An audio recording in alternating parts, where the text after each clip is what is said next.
2-42 অনুযায়ী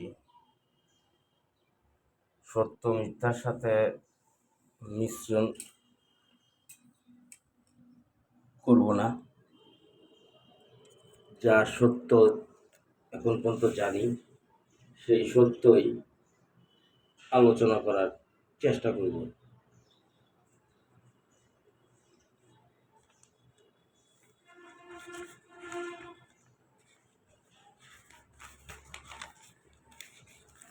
ছয়ের 54 অনুসারে সবাইকে সালামুন আলাইকুম।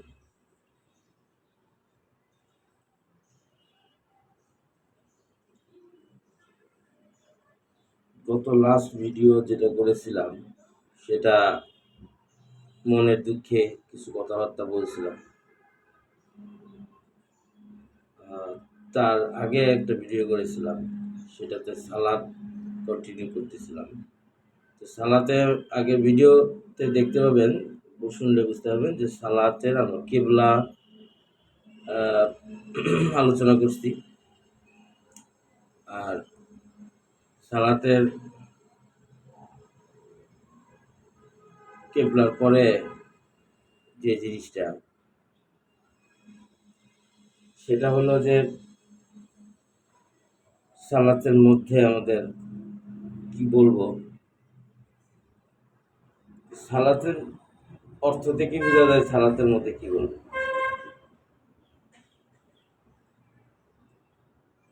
সালাতের অর্থ ডিকশনারি বিভিন্ন পৌরাণিক ডিকশনারি বিভিন্ন জায়গা থেকে এই যে বোঝা যায় প্রেয়ার, প্রার্থনা করা, যা আমি আলোচনা করেছি। প্রার্থনা করবেন। এখন কোরআন অনুযায়ী সালাতের মধ্যে কি করবেন, এখন প্রশ্ন করতে পারেন যে আপনি তো ডিকশনারি বলতেছেন। ডিকশনারি না, যদি আপনি কোরআন অনুযায়ী যান 3 নম্বর সূরার 38-39 এই আয়াতগুলা দেখতে পারেন। 3 নম্বর সূরার 38 নম্বর আয়াত আমি একটু বের করে দেখি। 3 নম্বর সূরার 38 নম্বর আয়াত।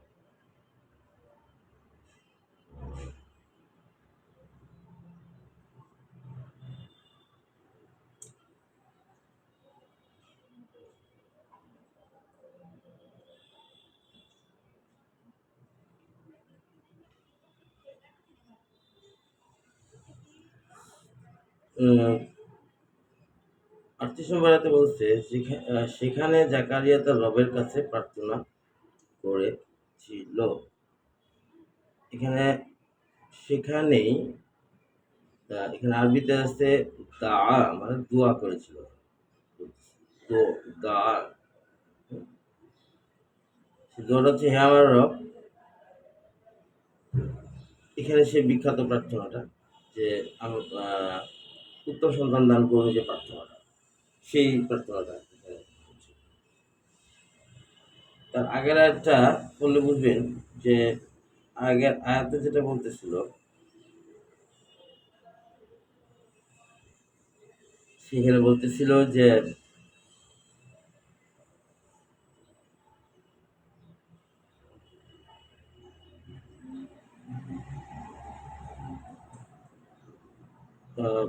মরিয়মের সাথে কিছু কথাবার্তা ছিল, যে মরিয়মের পক্ষে যখন দেখতে পেল যে কোনো মানে বিভিন্ন খাবার দাবার মৌসুম বিভিন্ন ফল টল রয়েছে, এগুলো জিজ্ঞেস করতেছিল যে কোথা থেকে আসলো, তখন সে আল্লাহর পক্ষ থেকে জানবে, আল্লাহ তাআলা জানবে। সাথে সাথেই এরপরের আয়াতই হচ্ছে এটা, সেখানেই প্রার্থনা করছে। এখন এটা দেখেই খাড়ার উপর প্রার্থনা করছে, একটু কেমন জানি না। এইটা আপনার পরেই পাবেন হচ্ছে 39, যেটা আপনাদের বিখ্যাত সালাতে আপনারা কি করবেন সেটা আল্লাহ তাআলা এখানেই সুন্দর করে বলে দিচ্ছে। ফানাদাত হু উল মালাইকাতু ওয়া হুয়া কাইমুন ইউসাল্লি, এই যে সল্লি এসে বসে, ফিল মেহরাবি, এই যে মেহরাবি সালাত করছিল, মেহরাবি আন্না উল্লাহ আন্নাল্লাহ ইউবাশশিরুকা বিয়াহইয়া মুসাদ্দিকান বিকালিমাতিন মিনাল্লাহি ওয়া সাইয়্যিদা ওয়া হাসুরা ওয়া নাবিয়্যা মিনাল সলিহিন। স্পষ্ট এখানে লেখা, শব্দে শব্দে অর্থ দেখেন কি লেখা। তাকে যখন ডেকে বলল ফেরেশতারা, যখন সে দণ্ডায়মান হয়ে কাইমু সালাত সলাত ইউসল্লি সালাত করছিল, হ্যাঁ, মধ্যে ফি মেহরাব তার কক্ষে, মসজিদে পড়তেছিল, হ্যাঁ, কক্ষে পড়তেছিল।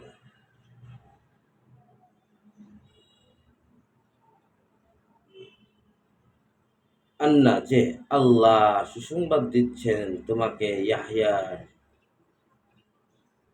এই ফেরেশতারাকে দেখেন, তখন তাকে ডেকে বলল আনাদা হু, মানে সালাতরত অবস্থাতেই তাকে ডেকে বলল। তাহলে আপনি এই যে দেখেন, ডেকে বলল যে তোমার জন্য ইয়াহিয়ার সংবাদ, হ্যাঁ, সংবাদ ইয়াহিয়ার, ইয়াহিয়ার সুসংবাদ দিছে। তারপরে কি দেখেন, তার সাথে কথা, সে বললো হে আমার রব, 40 কিভাবে আমার পুত্র হবে, অথচ আমার তো বার্ধক্য এসে গেছে, আমার স্ত্রী বন্ধা। তিনি বললেন এভাবে আল্লাহ যা ইচ্ছা তাই করেন।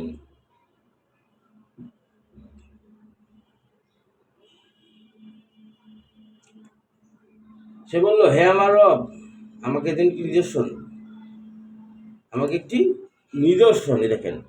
কলা, এটা কি 41, কলা রব্বি উজি আলা লি আয়াতা, এই যে কোনো একটি নিদর্শন বা আমাকে একটা আয়াত দিন। কলা আয়াতুকা, তোমার নিদর্শন হলো যে তুমি কথা আল্লাহ তুকাল্লিমা, কথা বলবে না মানুষের সাথে 3 দিন, ইঙ্গিত ছাড়া, ইল্লা রমজাহ, মানে ইঙ্গিত ছাড়া কথা বলা যাবে না। তুমি ওয়া উযকুর রব্বাকা কাসীরান ওয়া সাব্বিহ বিউল আশিয়্যি ওয়া উল ইবকার, কি বলছে, ও স্মরণ করো তোমার রবকে বেশি বেশি, তাসবিহ করো সন্ধ্যার সময় প্রভাতে। বোঝে বারবার কি থেকে কি সালাতে বলছে, সালাতে মধ্যে কি করতেছে, দোয়া করতেছে। এই দেখেন প্রচন্ড দোয়া, যে আমাকে নিদর্শন, আমাকে এগুলো সালাতে বলতেছে। সালাতে দণ্ডায়মান অবস্থা ছিল, সুসংবাদ আসছে তার। পড়ে না, তুমি পড়েন, এগুলো পড়তে থাকেন 3-41 38 থেকে টানা পড়তে থাকেন। তাহলে মেহরাব লাগবে, এই মেহরাবের কক্ষে আপনি সালাত কায়েম করবেন, সেই সালাতে দোয়া করবেন আল্লাহর কাছে। সহজ একটা জিনিস, এটা তো কঠিন কিছু না।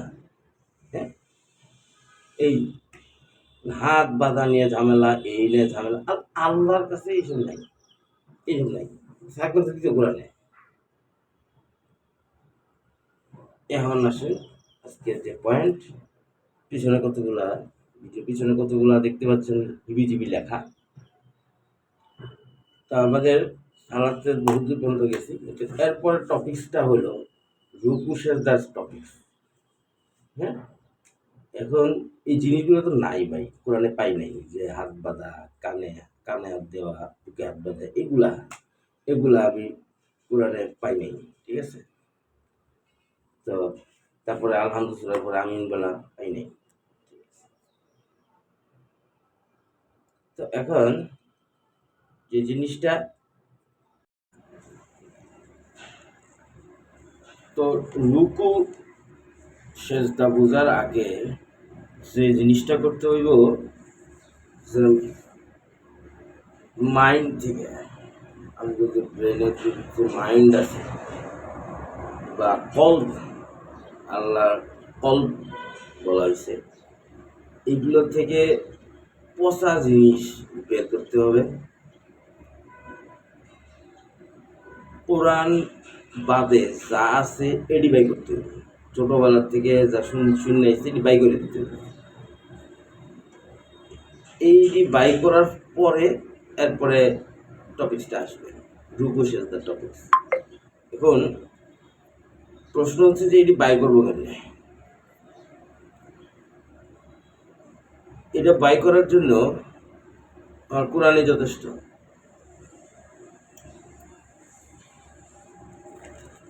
10 নম্বর সূরার 37 নম্বর আয়াত এবং 12 নম্বর সূরার 111 নম্বর আয়াত, এই দুইটা সূরাতে তাফসীলা এই কথাটা আসছে।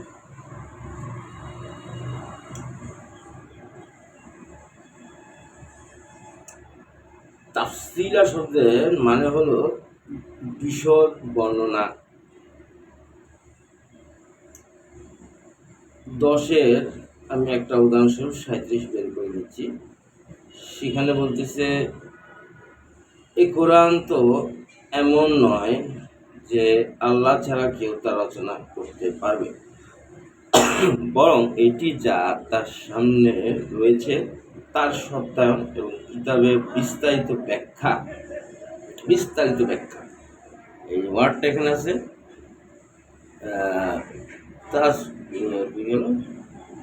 তাফসীলা, বিস্তারিত বর্ণনা। আল্লাহ তো কয় নাই, রসুলের হাদিস কয় নাই, বুখারী কইছে, মুসলিম কইছে।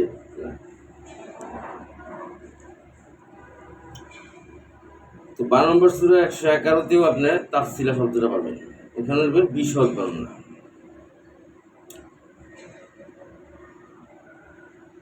11 নম্বর সূরার 1 নম্বর আয়াত, 41 নম্বর সূরার 3 নম্বর আয়াত, 11 নম্বর সূরার 1 নম্বর আয়াত দেখেন কি লেখা, স্পষ্ট লেখা, এই কিতাব যার আয়াত সংশ্লিষ্ট হয়েছে বিস্তারিত বর্ণনা করা হয়েছে প্রজ্ঞাময়।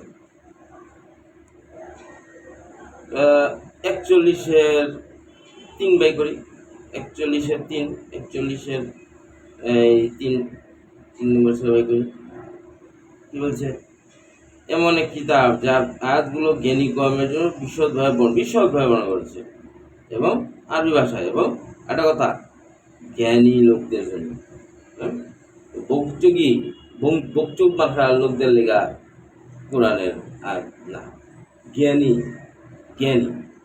এখন জ্ঞানী লোকের উপর কোরআন নাজিল হইছে না, জ্ঞানী লোক কোরআনটা বুঝবে কইতেছে আল্লাহ, যার জ্ঞান আছে। তো রসুলটা আমরা কি বানাইছি? বকলম। রসুলটা কইছে কি, আল্লাহ উম্মি ছিল বলে, রসুল বলে উম্মি, পড়ালেখা জান না বলে। অথচ আল্লাহ তাআলা বলছে জ্ঞানী লোক। ভাই, পড়ালেখা ছাড়া কেমনে জ্ঞানী হইব? পড়ালেখা ছাড়া জ্ঞান অর্জন হইব? বগিচগি কথা আমাকে বুঝায় না যে জ্ঞান বলে আল্লাহ দেয়, পড়ালেখা না করলে পারে, এইসব বগিচগি কথাবার্তা, এই সম্পূর্ণ বগিচগি কথাবার্তা, অযৌক্তিক, রসুলের নামে অযৌক্তিক কথা এগুলো। এই জায়গাগুলো ফুসিলাত শব্দটা ইউজ করা হয়েছে, ফুসিলাত শব্দটা ইউজ করছে কেন, যেটা এই দুইটা আয়াতে। আরেকটা আয়াত আছে 41-44, এখানেও ফুসিলাত শব্দটা হয়েছে, মানে বিশদ বর্ণনা।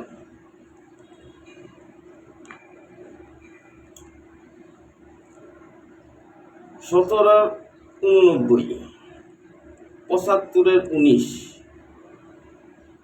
বায়ানা বলা হয়েছে, এক্সপ্লেন।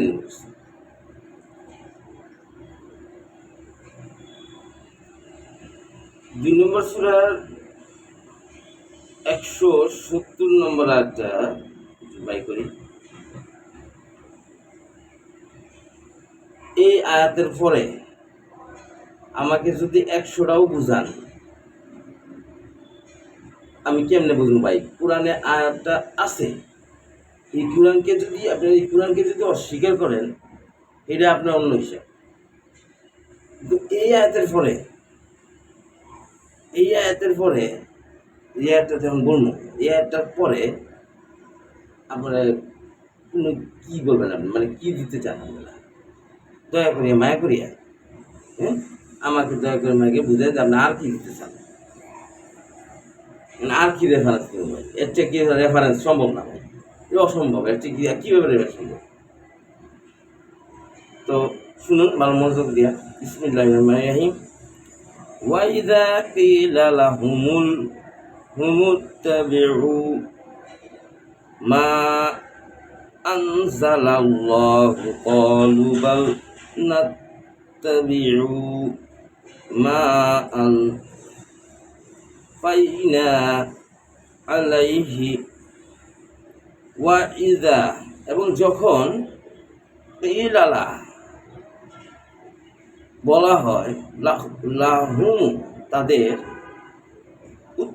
উত্তাবিউ তোমরা অনুসরণ করো, মা যা আনজালা অবতীর্ণ করেছেন, আনজালাল্লাহু আল্লাহ যা অবতীর্ণ করেছেন, তোমরা যখন বলা হয় তাদেরকে, বা আমাদের যাই বলেন, তাদের পৃথিবী আদের মানে কি সবাই, তাদেরকে মানে মানুষকে, তাদের কি এটা তো গরু ছাগল না, এটা মানুষই নাকি? আচ্ছা, আপনারা এর আগের আয়তে আপনার নিজের বলে নিন, কন্টিনিউশন নাই এবং যে শুরু হয়েছে আগের আয়তে কোনো নাই, মানে এটার মতোই বলে দেখেন। তো এখানে আমরা কি বললাম? তাদেরকে তোমরা অনুসরণ করো যা অবতীর্ণ করেছেন আল্লাহ, বরং অলু বাল বরং তারা বলে নাত্তাবিউ মা আমরা অনুসরণ করব তা, আনফাইনা আমরা পেয়েছি, আলাইহি যার উপর আমাদের, আবা আন্না আমাদের বাবা দাদাদেরকে, যদিও কি ছিল বাপ দাদারা তাদের, লা না তারা বুঝতো কিছুই না, সেই কিছুই বুঝতো না তারা, ওয়ালা ইয়াহতাদুন তারা সৎপথে চলতো না। তার মানে বাপ দাদাদের আলাপ করলে হইব না। বাপ দাদারা তারা সৎপথ ছিল না, আমাদের আগের এরা সৎপথ ছিল না, কারণ তাদেরকে যদি বলা হয়তো অনুসরণ করো আল্লাহর নাজিলকৃত বিধানকে অনুসরণ করো, সেটা অনুসরণ বাদ দিয়ে তারা কথিত বানোয়ার রসুলের নামে মিথ্যা হাদিসের দিকে তারা চলে গেছে, আল্লাহর সাথে শরিক করতেছে হাদিস দিয়ে। আমার কিছুই বলার নাই ভাই, এখন আমাকে যাই বুঝান, আপনারা নানা উল্টা পাল্টা বুঝাইবেন, রসুল না আইলে কেমনে কোরআন আইলো। আরে বাবা, রসুলের সাথে কোরআন আইলো এটা তো বুঝলামই, কিন্তু যে হাদিসগুলো রসুলের নামে কইতাছেন বানায় বানায়, এটি কি করবেন? তো ব্রেনটা আগে ক্লিয়ার করেন, তারপরে রুকুতে আমরা চলে যাব। রুকু কি জিনিস সেটা আমরা আলোচনা করব পরের ভিডিও। তো সবাইকে সালামুন আলাইকুম, সালাম। আর এখন তো রেফারেন্স আমি দিলাম, এখন আপনারা এই রেফারেন্সটাকে খণ্ডন করেন, এখন নানাভাবে খণ্ডন করতে করেন, কেমনে খণ্ডন করেন। সালামুন আলাইকুম।